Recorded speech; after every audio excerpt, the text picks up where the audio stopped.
In this tutorial video, we are going to be discussing a couple suggestions that you might want to keep in mind when you're writing your resume. We've created a resume from a mock applicant named Casey.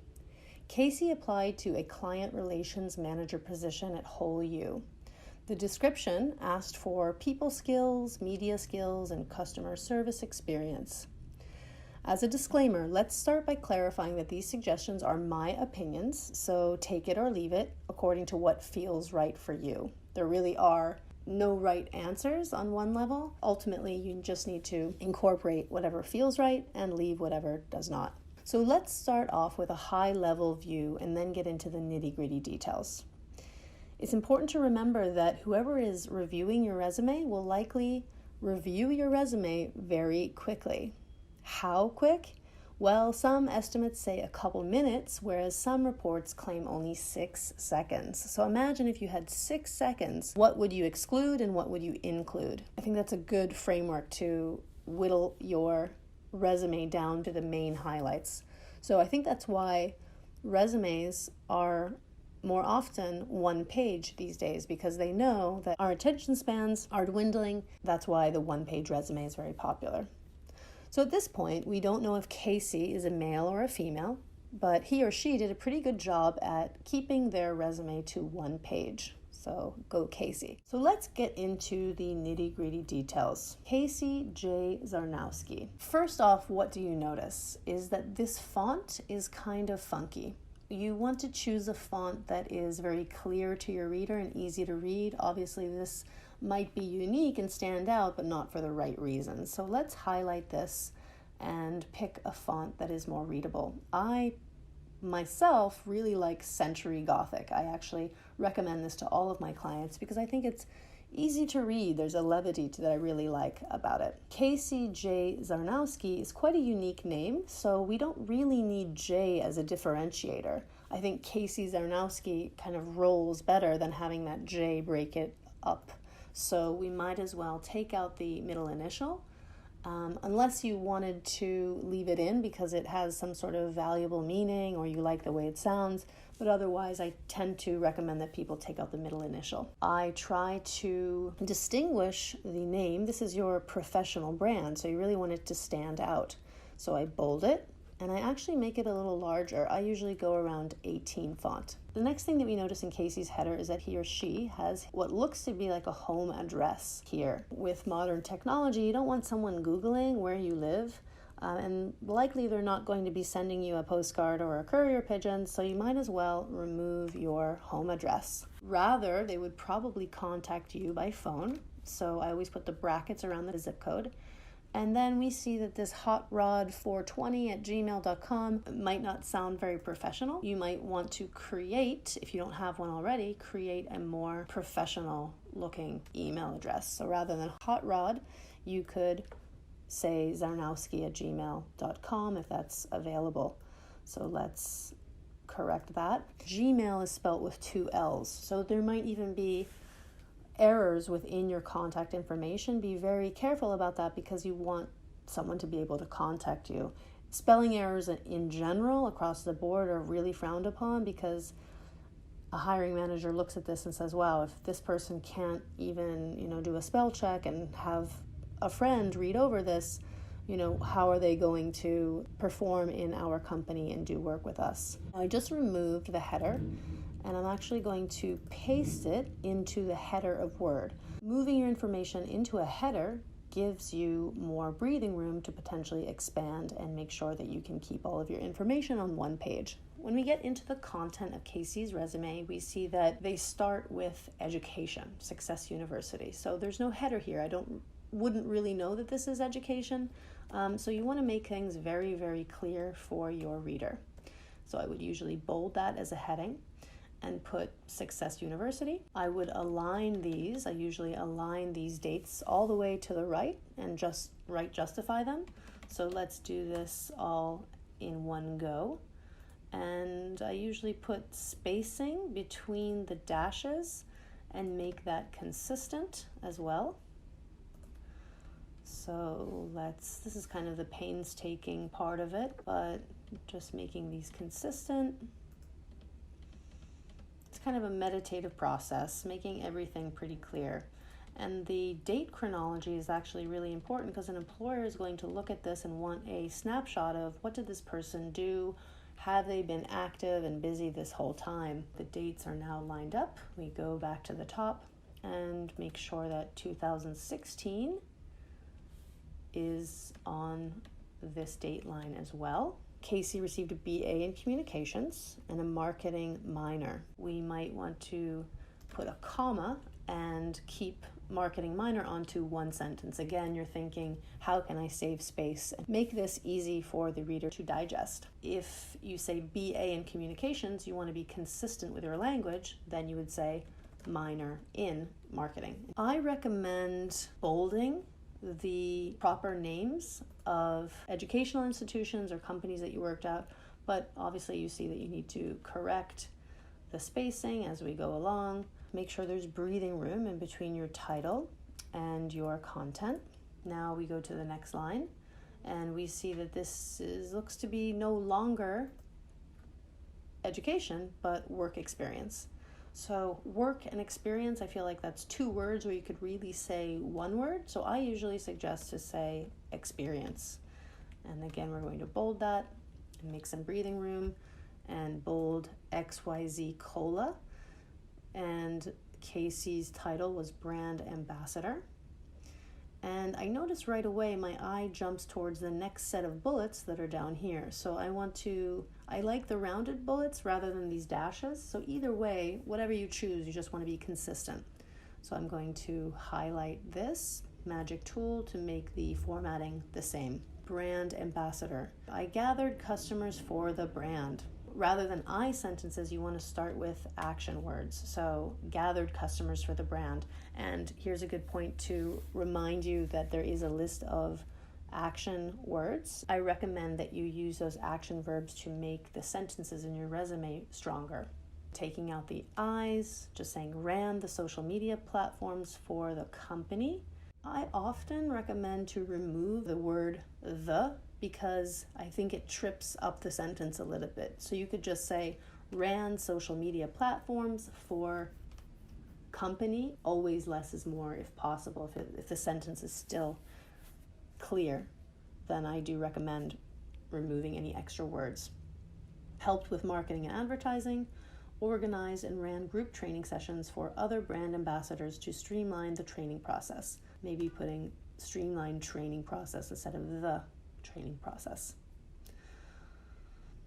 Next experience is tech company, so we'll bold that to stay consistent. I sometimes see people using italics or underline to make something stand out, but I don't really like underline or italics. Again, this is just a personal preference, but I feel like it almost makes the reader have to tilt their head. So I do like when all of the font is upright and not italicized. So here in this tech company, Casey was a customer service representative, which again, that's great because it's relevant to the job they're applying to. This is good because Casey did not start sentences with I, so simply handled customer service calls and questions, helped troubleshoot tech issues, gathered information from customer service feedback forms, and also summarized the information into easy to understand suggested protocols. Well, it's kind of ironic that run-on sentence is not very easy to understand. So maybe here we could make two sentences out of one. So gathered information from customer service feedback forms, and then another bullet, because hopefully we'll make the space to still be on one page. We can just start this by saying, summarized, take out the, summarize information into easy to understand suggested protocols. So you could take out suggested because that seems redundant. Summarize information into easy to understand protocols. We could just say into protocols. Summarize information into protocols. Next work experience is at Success University. So Media Services Assistant, September 2013 to 2016. So this says coordinate, but it's obviously in the past tense because it happened couple years ago. So coordinated past tense and set up technical meetings and events for student and faculty. So student is singular. We might want to plural this because it probably wasn't a single student. Now, when something happens like that, an error, I think, okay, either this person didn't spell check, didn't check with a friend, or this person is foreign, and maybe, I'm looking at the name Zarnowski, maybe they are from Eastern Europe or some such, and English is not their first language, so should we cut them some slack? Well, not really, because if you are using English in business day to day, especially such an important document as your application, you want to have it be as accurate as possible. So coordinated and set up technical meetings and events for students and faculty. Where could we trim this down so that it's not having this little word hanging out by itself on the next page, taking up a whole sentence? I often suggest that we use an ampersand instead of and. So coordinated and set up technical meetings and events for students and faculty. Sometimes I also put slash, so coordinated / set up technical meetings and events for students and faculty. Again, past tense, booked out equipment and maintained inventory database. Past tense, assisted with any technical difficulties for students and staff members. So we could say take out any and just say with technical difficulties for student and staff, and take out members. Again, less is more. This theme keeps coming up again and again. This spacing was just taking up extra space that it didn't need to, so we can just remove that and bold this section. Say Adobe, Photoshop, Microsoft Office, Excel, Instagram, Twitter, Facebook, and LinkedIn. Adobe Photoshop, Microsoft Office / Excel. Excel is in the Microsoft Office family, so I think it's okay to remove that. And again, you can see how this already goes onto one line. And if you are an expert in Instagram, Twitter, Facebook, and LinkedIn, and in this case, applying for a client relations manager position that does require use of social media, and you feel really comfortable in these platforms, I think that it is appropriate to include that list. What I see that's missing from this resume, just at first glance, is two key things. And it's almost like you can think of it like a sandwich or a hamburger. The two bread buns or pieces of bread are at the top, and all of this fixings in the middle, the lettuce, the tomato, the meat, are on the middle. But the two key pieces of bread that hold it all together are your objective statement and your interests section. And we'll bold that as well. Now, why do I think that these are so important? Couple reasons. So for interests, I have an anecdote of a client that I worked with whose resume was very finance focused. And he said, I worked in finance all these years, and it was clear that he was very competent in his finance role. And I just thought to ask him at the end, do you have any interests, any hobbies that would set you apart?